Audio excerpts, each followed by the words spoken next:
Understood. What it means for India, I would say India shares a long border. Say around 27 districts of India share a border with Nepal. Similarly, we share a border with Bangladesh. We share maritime border with Sri Lanka.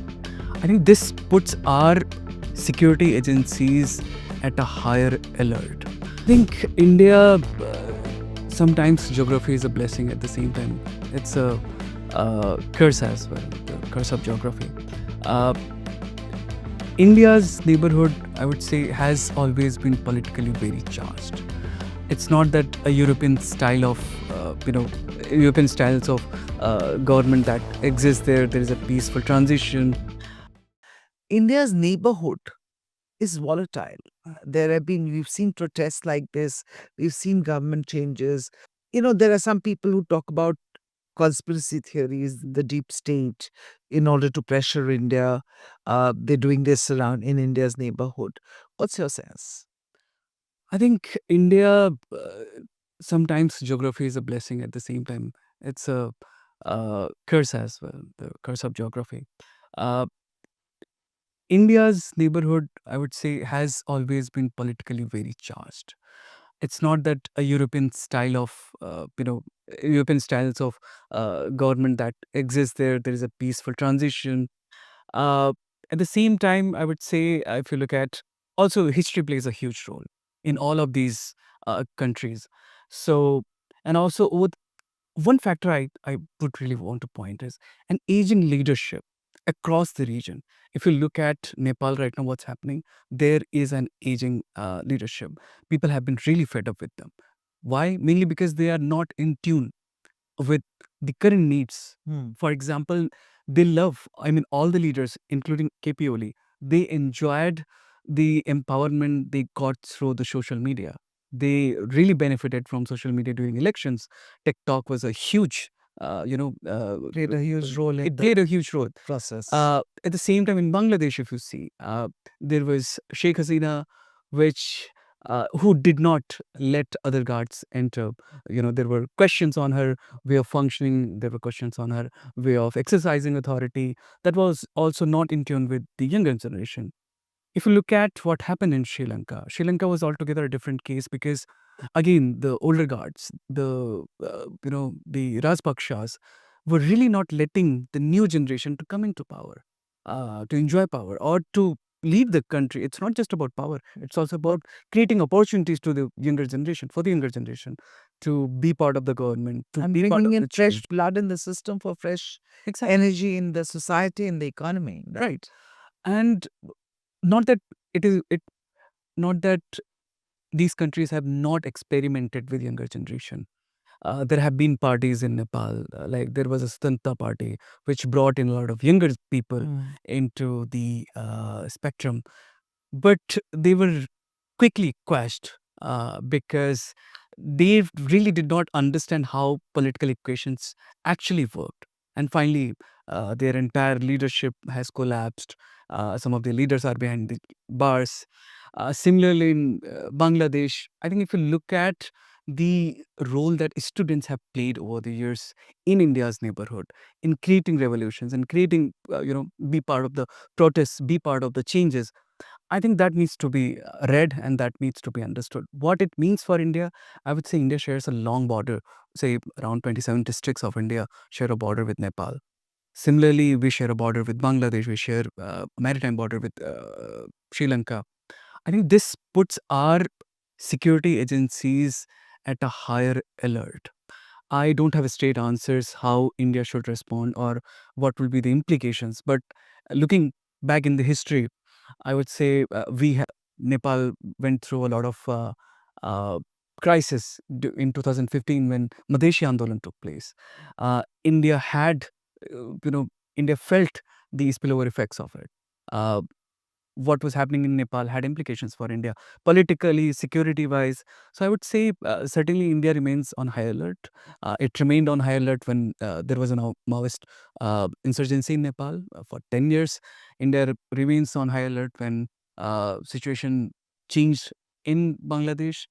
Uh, Similarly, I think across the region, India, I think there has to be a strong role of the security agencies, and I think security agencies have done a brilliant Right. job. The UP borders to Right. Nepal, all along, there's Right. already heavy security deployed. So you're not one of those who buys into the conspiracy theory, deep state I'm role in all of I would this. say there could be. I don't know if it's a controversy. It's a controversy. I would say from a researcher's point of view, I go by the facts rather than assuming things. But on this, what happened in Nepal, I can say for sure this protest or this moment was in the making in past 17 years.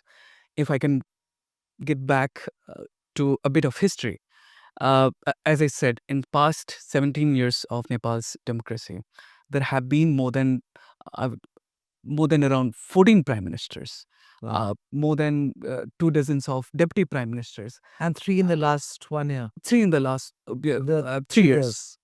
Plus, I think Kathmandu should be declared as the capital of ex ministers Mm. because every cabinet is huge. So I would say it shows how non-serious uh, the leadership has been in Nepal in actually doing something for the country. Uh, Also, the other point I would like to mention is when you don't have a continuity in governance Right. or a leadership, what it does is it hampers your policy making. For example, even just example of foreign policy in Nepal. Nepal is still not able to figure out what it wants from its two neighbors. It's a landlocked country, two Asia's emerging or Asian giants, giant economies, but it has not been able to benefit from it because if one party tries to be closer to India, the other party wants to topple it and comes when it comes to power, it wants to do something with China. So they're really not sure what they want to do. And end of the day, the younger generation, I would say it's the process started in 1990s when people were really tired of what was Mm. happening in country, instability, insurgency. People left the country and started immigrating to other countries, third countries. Say India used to be a favorite spot for them to come to, come here because there was an open border. They could easily work here, but they started. Uh, Going to other countries like Malaysia, Australia, United States. And it is during that period, if you see, a lot of banks started giving loans. A lot of employment agencies for third countries started functioning. And today, people are happy taking loans and going outside the country rather than staying in Nepal because they are really fed up. The situation, the governance, the high-handedness of powerful peoples, the high-handedness of powerful people Mm. in the democratic institutions. So I would say the question on their freedom. There have been questions on. I think the one of the major questions, uh, issues I would say that has popped up during this protest is the issue of corruption.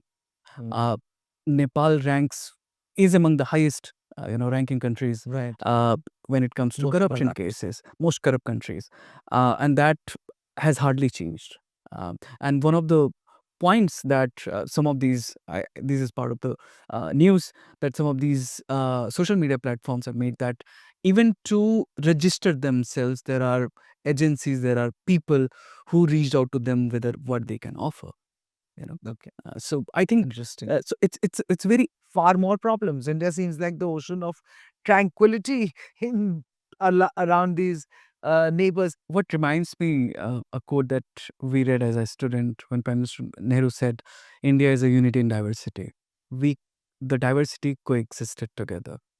In Nepal, there is diversity, but their coexistence has always been problematic. Not because the people have a problem. The politicians want to keep that divide intact. For example, the entire divide between the Madhesis, the people from down south, bordering India, and the Pahadis. So, if you look at the pattern of politics or the pattern of appointments, uh, a lot of politicians come from the Pahad. Paharis. So, a lot of Pahadis are politicians there. So, it becomes a so the existence of the entire divide has been, I would say, problematic to the social ethos and social fabric of Nepal. How India has functioned, well, I think it has been a process. Yeah. It's not just Sure, sure. It you is know, just a it didn't happen out of sudden. Uh, I would say still Nepal will take time. It's a young democracy. It has been just 17 years. I am hopeful that in years to come, something else will come up that might be more functional, that might be more uh, accommodative of people's demands, that might also be in sync with modern needs and times of current generations. and the Gen Z's Gen Zs. hopes and aspirations.